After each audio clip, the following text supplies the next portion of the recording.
Assalamualaikum warahmatullahi wabarakatuh.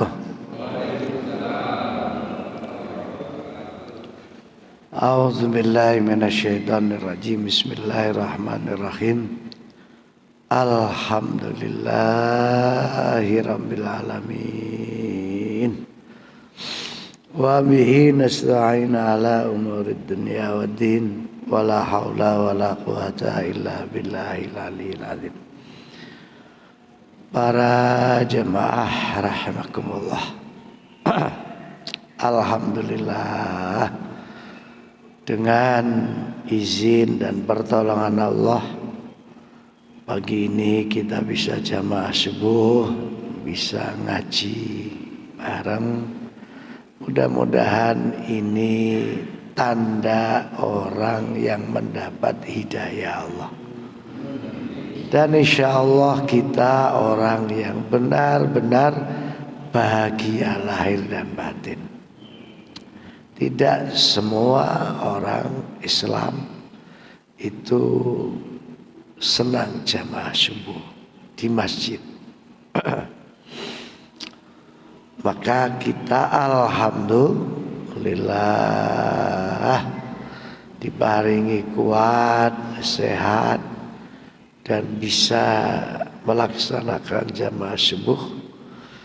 Dan inilah sebenarnya sunnah Rasul yang sudah mulai gak disenangi mbek wong Islam.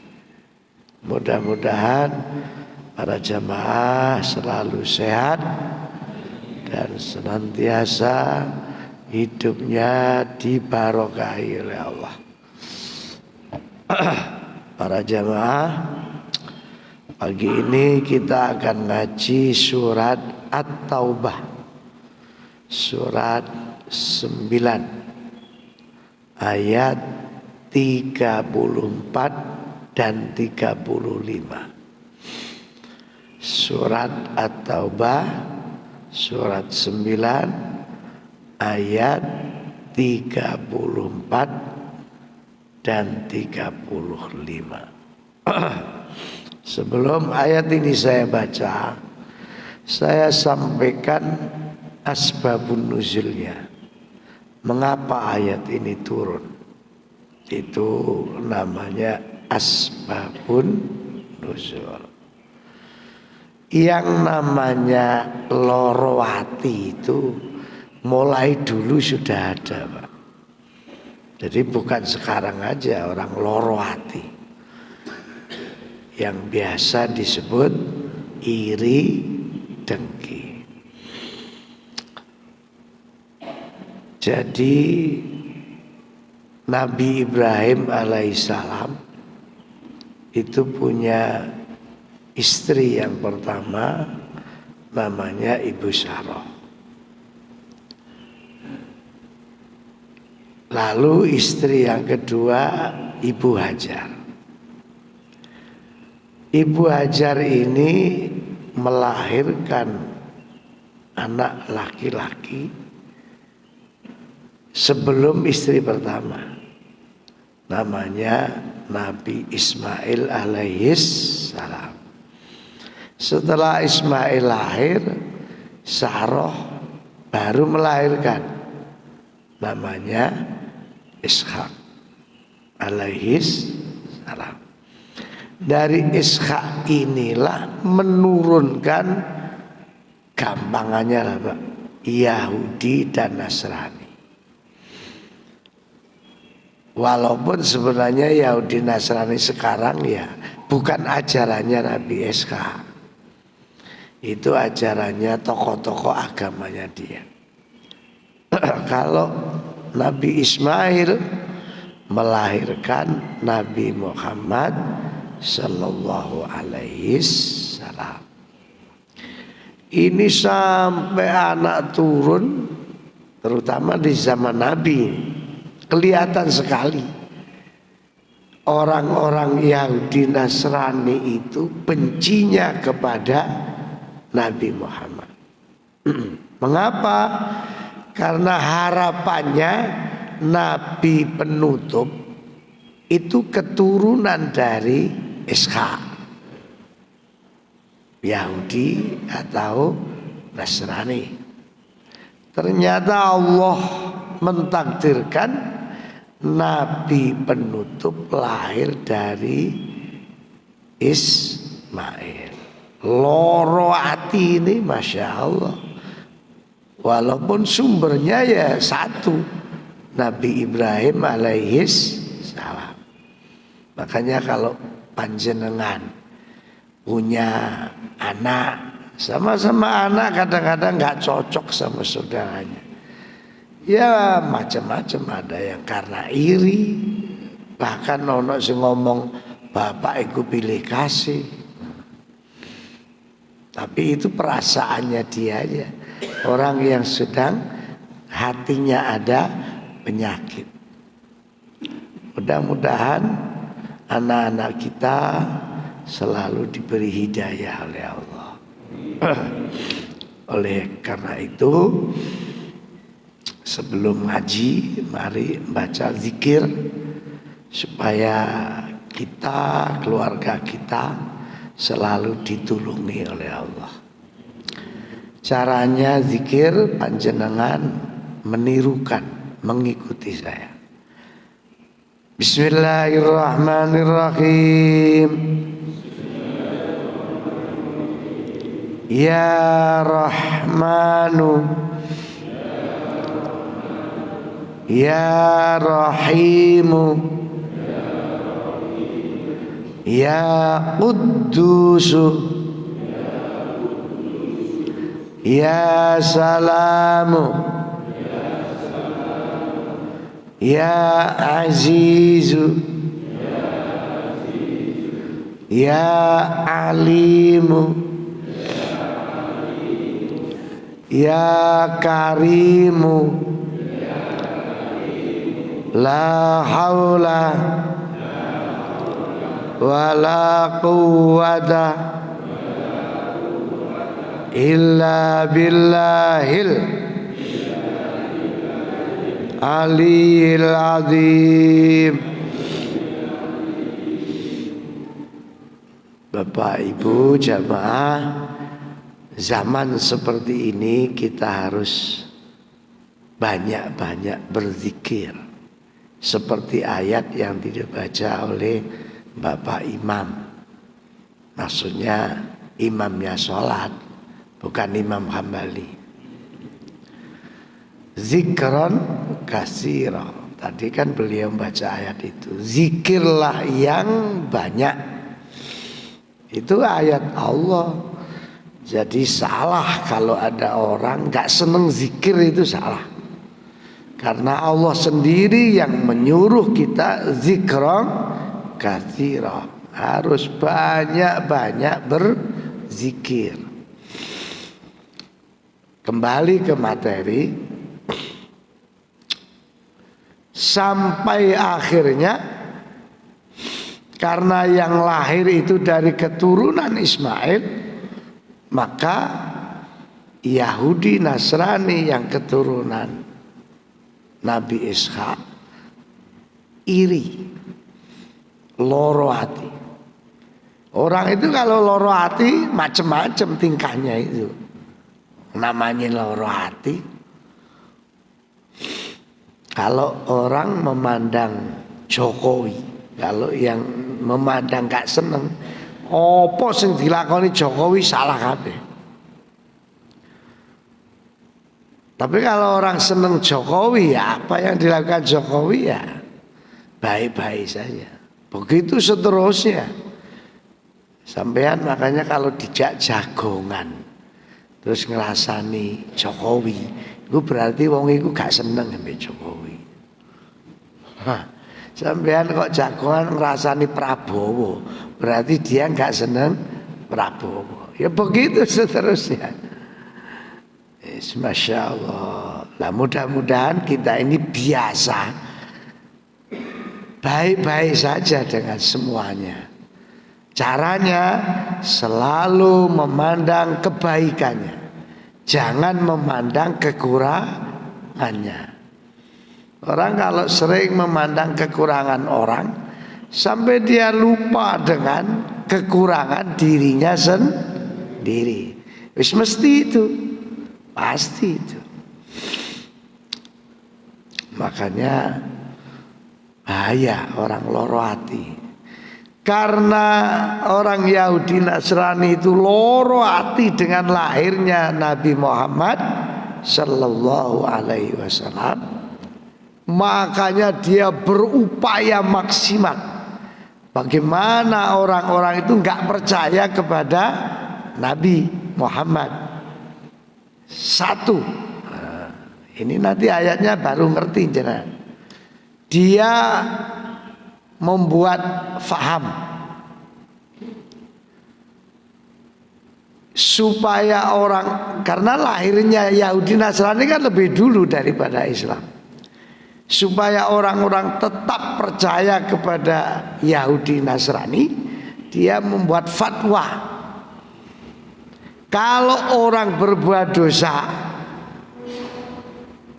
nggak usah repot-repot ibadah, cukup datang ke rahibnya, ke pendetanya, ngakoni dosane, terus nanti tokoh agamanya bilang sudah dosamu hilang.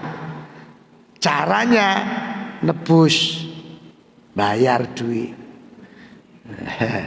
Jadi di lingkungan agama itu ya nyokok menyokok itu wis mulai dhisik. Ya Allah. Maksudnya mengapa dia membuat faham begitu, fatwanya begitu, supaya orang lebih senang mengikuti Yahudi dan Nasrani. Gak usah melok Muhammad, ribet itu. Mau ibadah aja kok wudu barang, wah, wis adem-adem wudu, wis macam-macam caranya supaya orang lebih tertarik kepada fahamnya dia. Gak usah ibadah wis, bayar wae. Ini tokoh kita ini wakilnya Tuhan di bumi ini. Cukup ngomong, Pak Pendeta, Pak Rahib, saya habis zina. Ya wis kene bayar 5 juta. Iku areke ayu apa elek? Nah ayu yo selawe to. Nah elek ae wis 100.000 gak apa-apa. Jadi dia yang menentukan uang itu. Harapannya supaya lebih tertarik dengan agama mereka, tidak terpengaruh dengan ajaran Nabi Muhammad. Makanya dia termasuk menghalang-halangi ajarannya Rasulullah. Teman perhatikan ayatnya. Ya ayyuhalladzina amanu, wahai orang-orang yang beriman. Artinya Allah mengingatkan umat Islam yang dibawa oleh Rasulullah. Inna katsiran minal ahbari, sesungguhnya kebanyakan dari tokoh-tokoh agama Yahudi, warruhbani, dan tokoh-tokoh agama atau rahib-rahib Nasrani, layak kuluna amwalen nas, sungguh mereka itu memakan harta manusia, harta umatnya itu bil batil, dengan cara yang batil. Yaitu tadi, dia mencari uang dengan mengatakan kamu gak usah ibadah, tebusan dosamu cukup dengan saya tak lapor nih Tuhan, tapi bayar. Ini Qurannya ini. Itu dulu zaman Rasulullah. Apakah sekarang sampai sekarang seperti itu? Ya saya nggak melok agamanya dia, nggak ngerti. Gitu ya, aku krungu-krungu ya pancet ngono. Jadi dia datang ke tempat ibadahnya, bayar sejumlah uang, ngakoni dosane, pulang merasa sudah nggak punya dosa. Wa yasudduna sabilillah, dan dia berupaya maksimal supaya orang-orang tidak mengikuti ajaran Rasulullah. Jadi kembali, namanya iri dengki itu segala cara dijalankan, segala cara itu. Kalau bahasa yang terkenal, menghalalkan segala cara. Allah. Karena orang-orang mereka itu senengannya itu nglumpukno donya dan tidak mau zakat. Istilahnya apa, Pak? Kedonyan. Kedonyan. Orang seneng donya itu boleh, tapi kalau kedonyan itu gak boleh. Mosok nyimpen duit sampai 900 miliar. Artu kopo. Misalnya loh Pak ya, itu kedonyan. Jare wong Jawa, saenake mangan, saenak-enake mangan. Iku nak mangan terus suwe-suwe mutah. Suwe-suwe mutah. Ya Allah, ya makanya ya mangan niku sak piring ngono ae. Aja sak rombong dientekno. Mencret. Biasanya subuh ono mangane. Ini ono mangane enggak ini? Oh ya. Sekali berarti salam iku nek gak duwe sarapan niku gak pate akeh sing teko. Ya enggak sih. Ya senang ibadah, sing senang sedekah sedekah. Tapi memang begitu. Orang itu kalau kedonyan akhirnya apa? Pelit. Itu gawan bayi itu Ustaz. Ya ini ayatnya ini. Walladzina yaknizuna dzahaba. Orang-orang yang suka menyimpan emas, wal fiddata, dan perak. Kalau sekarang mungkin tidak banyaklah yang menyimpan emas perak, tapi menyimpan tabungan di bank, deposito apa, tabungan apalah, wis pokoknya punya banyak tabungan. Wala yunfikunaha fi sabilillah. Sayangnya itu tidak pernah infak di jalan Allah. Artinya nyimpen sampai lupa zakat malnya. Dan itu memang kelakuannya tokoh-tokoh agama mereka. Nyimpen. Ya sekarang kita sing tokoh agama Islam barang ya ono sing ketularan. Sugih tapi medit. Sing lucu iku sing khotib Jumat iku mau medite masalah. Umpama lho Pak.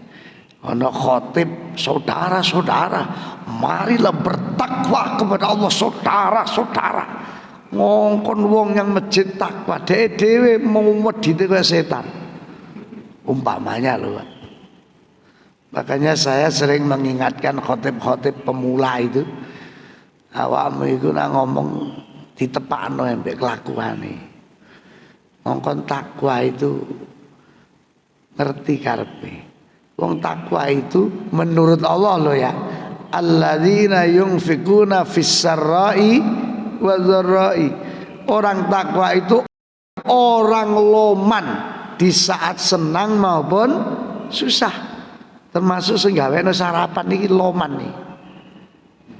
Loman nih. Iki wis jam 3 mau wis tangi, ngengat. Sampean saya ini karek ngemplok tok. Kadang-kadang karek ngemplok ya nyacat. Kok anyep ngene sih? Gak melok urunan ning ngomong. Muga-muga wonge gak teko muga. Allah. Jadi orang itu kalau sudah kedunyan itu begitu. Makanya kan ada khotib-khotib baru itu kalau kumpul lah di pondok saya minta nasihat, saya menasihati sampeyan kalau mau khutbah Jumat iku sak gurunge khutbah iku dhuwitmu cemplungno kotak dhisik baru ngomong takwa ya sesuai kemampuan. Kalau saya Pak terus terang aja memang sudah saya biasakan setiap Jumat saya mau khutbah sengaja saya bawa uang 50.000 saya masukkan kotak. Jadi ngomong takwa itu rada pantes. Jare malaikat cocok arek iki cocok iki. 50.000 sing dilebokne. Kadang-kadang ngomong 50.000 wis kricik munyer pisan. Wong kotake gawedi nang ngarepe. Dilebokne 50.000 munyer. Allah. Nah, orang yang seneng kedunyan tadi itu, fabashirhum bi'adzabin alim, berikan kabar gembira Muhammad kepada tadi sebutannya kepada orang mukmin, orang iman, orang Islam yang pelit itu dengan azab yang sangat pedih, dengan berbagai goncangan. Maaf ya Pak, maaf. Orang loman sama pelit itu auranya itu kelihatan Pak, aura. Tapi gak oleh disebut loh Pak. Sampeyan iki medit gitu, gak oleh. Tapi kelihatan, kelihatan. Jumatan ana begitu ketok kotak disurung ngono langsung ngantuk. Kotak liwat melek. Lucu, wong medit lucu. Muga-muga gak teko wong iki. Jadi orang pelit itu aslinya wong kagetan, Pak. Wong pelit. Ana maratuwa pelit, mantu sak putune teko kaget. Lho, teko maneh arek iki. Sama ana mantu pelit, mertuanya datang mesti kaget. Nyangoni maneh. Mantu koclok iki. Jadi orang pelit itu aslinya orang stres Pak. Aslinya ya stres. Orang pelit itu sakno, aslinya itu sakno, wong pelit itu. Sak sugie itu kan bukan donyone. Kan cuma titipannya Allah. Nanti yang enggak mati ya enggak ada yang dibawa. Kan stres wong itu. Dipertahankan kaya apa mati gak digawa. Allah, Masya Allah. Tapi wong jenenge wong stres, gak rumangsa salah itu repot guys. Ya Allah. Nah, ini ayat 35 sekarang. Ya mudah-mudahan dengan ngaji ini kita dapat ilmu yang manfaat, Dan yang penting lagi hidup kita ini selalu dapat hidayahnya Allah. Orang yang pelit, orang yang pelit itu, yang ya nemen lah pelit itu, kan mati. Seluruh hartanya itu besok akan dibakar di neraka. Ya mobilnya, ya rumahnya, ya uangnya, deposito dan seterusnya. Allah. Di dalam tafsir-tafsir itu, di antaranya Ibnu Katsir, bukan berupa mobil Pak, bukan berupa uang, besok di akhirat. Semua hartanya itu oleh Allah dirupakan tembaga. Tembaga itu. Makanya ayatnya bunyinya yauma yuhma alaiha fi nari jahannam. pada hari nanti, maksudnya hari kiamat, yuhma, dipanaskan tembaga itu di dalam neraka jahanam. Kalau sudah mendidih, Allah, fatukwa biha, digerojokan. Jadi kalau tembaga ini sudah mendidih sama malaikat Malik dan anak buahnya tentunya, diambil, digerojokkan sama yang pelit itu. Pertama yang digerojok itu jibahuhum, batuknya sini Pak. Jari malaikat, mangap, mangap. Napa nih balik gerojok ndasmu. Batuknya tuh jos. Mengapa kok kepalanya? Orang pelit itu rata-rata perhitungane kenemenan. Perhitungan. Apa ya bahasanya lagi satu, hati-hati sedekah itu apa namanya Pak? Apa ya? Bukan ngirit. Apa? Itu boleh kalau itu. Enggak boros itu loh. Jadi kalau sedekah ya tetap nganggo perhitungan. Enggak kok krungu ayatnya ini terus duit kabeh teko kantor disedekahno kabeh nang masjid. Terus mulai takoni sing wedok, "Lho mana Pak? Biasanya itu bulanannya." Aja takon, lebokne kotak masjid kabeh. Ben barokah. Jare sing wedok, ya gak apa-apa barokah macane, tapi mate kabeh iki kok. Kok gak mangan blas. Nah, apa ya bahasanya kok lupa saya.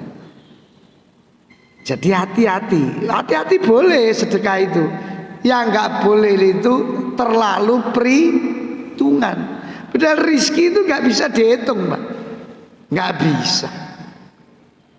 Saya kemarin jamaah haji punya jamaah itu.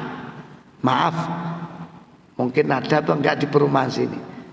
Buk itu panggilannya ibu-ibu Madura yang suka nyunggi makanan dijajakan di perumahan-perumahan itu loh. Teh sate itu, jajan. Masya Allah, bisa berangkat haji, nabung lamanya tahu 25 tahun. Dari hasil tiap harinya disisihkan. Terus saya tanya, "Bu, nabungnya di bank?" "Mboten. Tengene bekase kongguan roti." Waduh, berapa blek itu? Pokoknya akeh, Pak. Ditabung di situ, dibuka baru untuk daftar haji. Ya Allah. Itu boleh. Hati-hati, nggak boros di dalam sedekah, disesuaikan dengan ukuran kemampuan. Karena itu sedekah. Kalau zakat mal bukan manusia yang ngatur. Kalau zakat mal yang ngatur Allah. Tapi kalau sedekah infak ya kita yang ngatur, disesuaikan.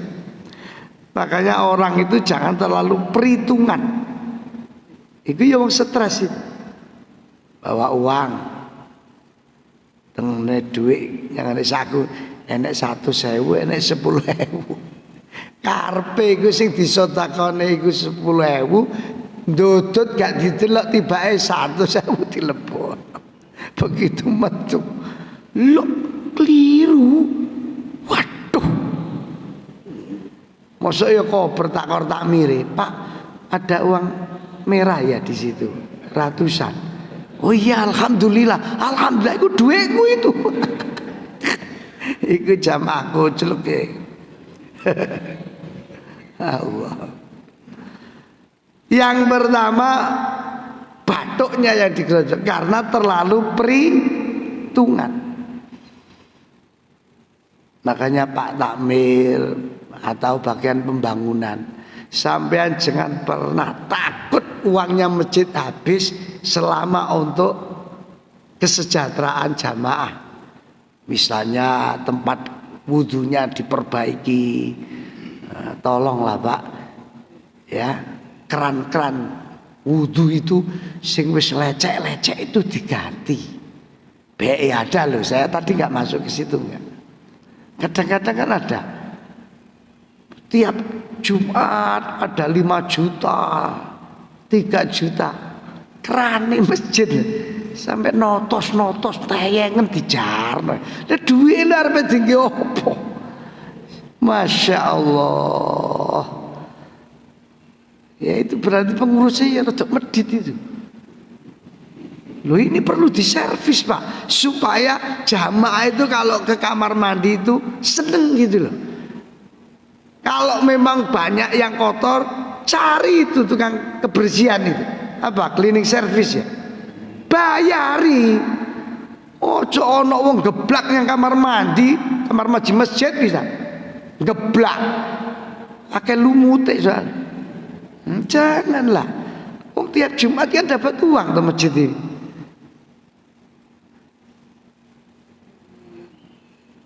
Jadi jangan terlalu perhitungan lah. Nggak akan pernah habis uang masjid itu selama untuk kesejahteraan jamaah, untuk kesejahteraan perawatan masjid.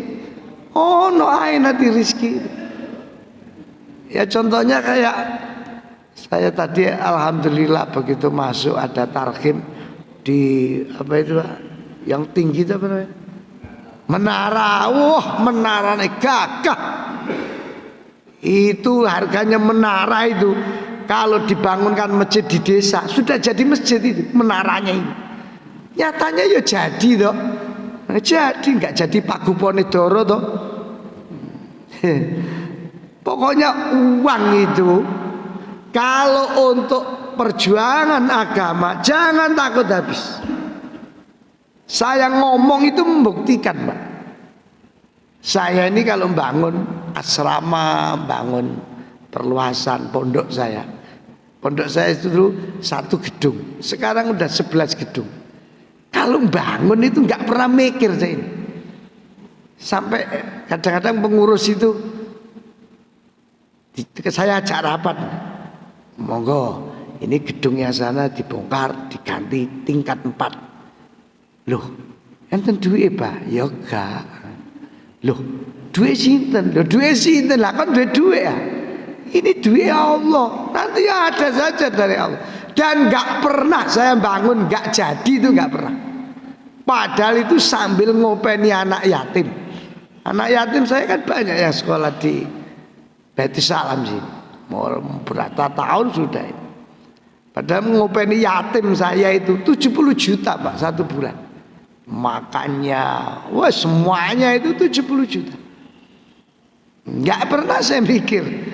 Pernah istri saya itu rada muring-muring gara-gara berasnya yatim habis. Terus saya lapor saya, Bi, kalau pagi saya Bi, berasnya arek rentek. Ya gak usah mangan wong teh. Loh, mate dari sopo? Gak usah mangan. Lah terus siapa? Godhokno banyu ae. Wis gak mungkin mati, paling-paling nguyuan.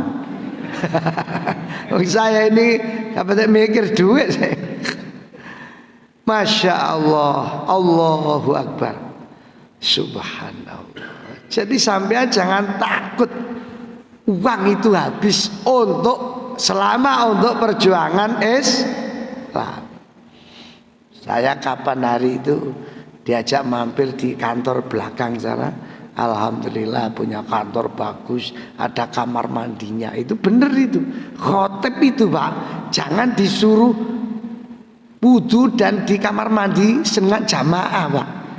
Loh saya ini sering loh Pak. Kan jamaah kan gak roh itu khotib sopo kan gak roh. Begitu datang pikiran saya karena sudah mau mancing waktu zuhur, saya rodok nerombol diseneni beca. Pak antri sampean iki nonyol lah. Aduh kiai diketai. Makanya saya ini kalau ada masjid khusus ada kamar mandinya khotib. Wah, itu yang paling benar itu. Bener itu. Soalnya khotib itu kadang-kadang ya loro weteng barang, Pak. Masuk selalu sehat khotib itu. Kadang-kadang ya kamar mandi rotok kesusu digetak mbek jamaah. Antri, Pak, antri. Lah masuk gini khotib. Kan ya gak enak. Makanya jangan terlalu perhitungan kalau sama uang untuk perjuangan Islam. Utake besok itu sing jebol pertama. Wa junubuhum. Yang kedua yang digerocok itu perutnya, Pak. Perutnya. Mengapa kok perutnya? Orang Arab menyebut Abdul Butun. Abdul Butun itu kalau urusan perut diperjuangkan mati-matian. Makanya disebut Abdul Butun. Kawulane weteng, uripe mangan. Astagfirullah. Saya itu bukan katanya, Pak, pernah diajak makan jamaah di rumah makan layar itu. Tahu ya, Pak ya? Rumah makan layar itu. Wong telu itu hampir 2 juta habisnya. Saya lirikin, wah ngetono duit sakmene. Terus saya tanya, ndak biro? Mboten usah dipikir, Ustaz. Wis mangan mboten mawon. Terus saya tanya, ngerti yang ngono, aku andokno warung-warung duwike kowe wehno aku.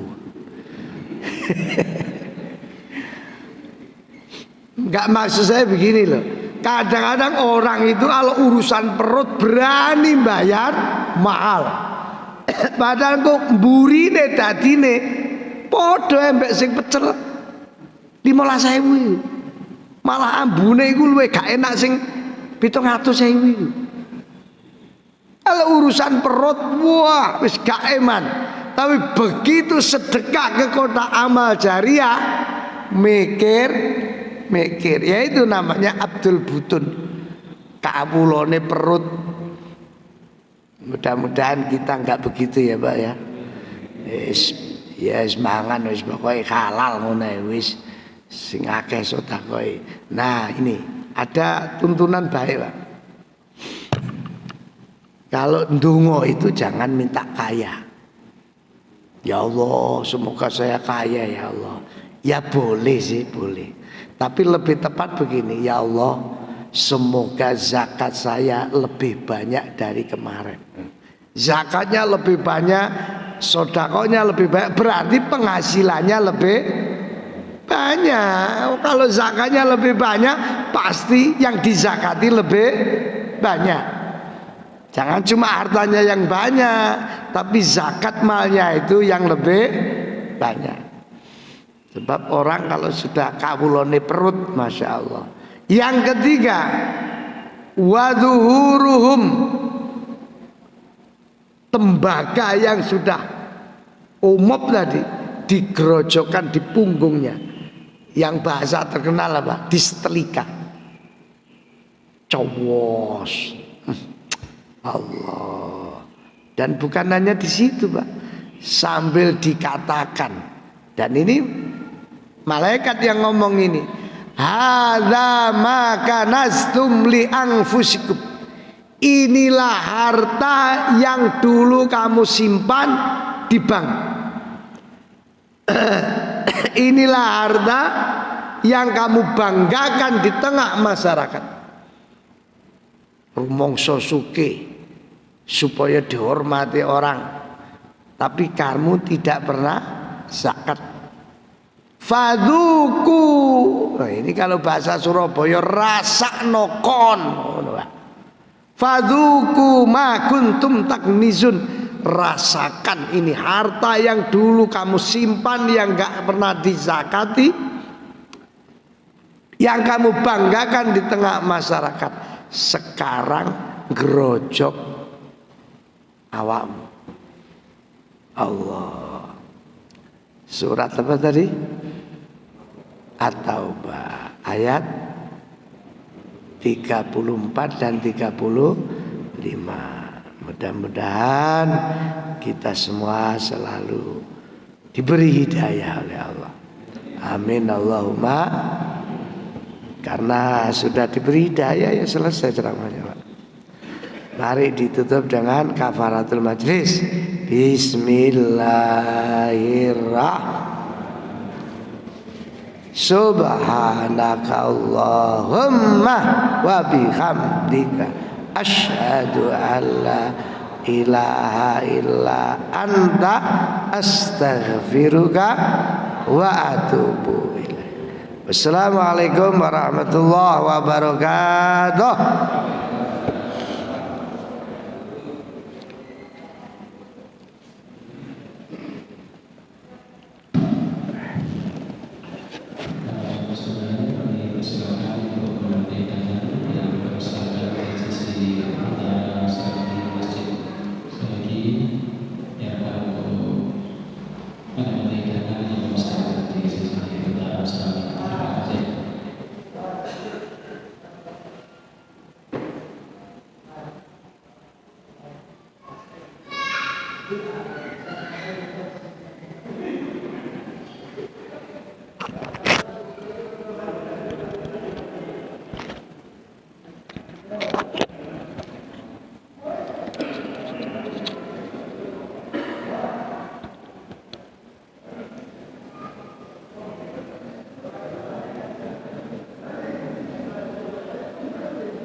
Demikian tadi kegiatan pengajian rutin Ahad pagi.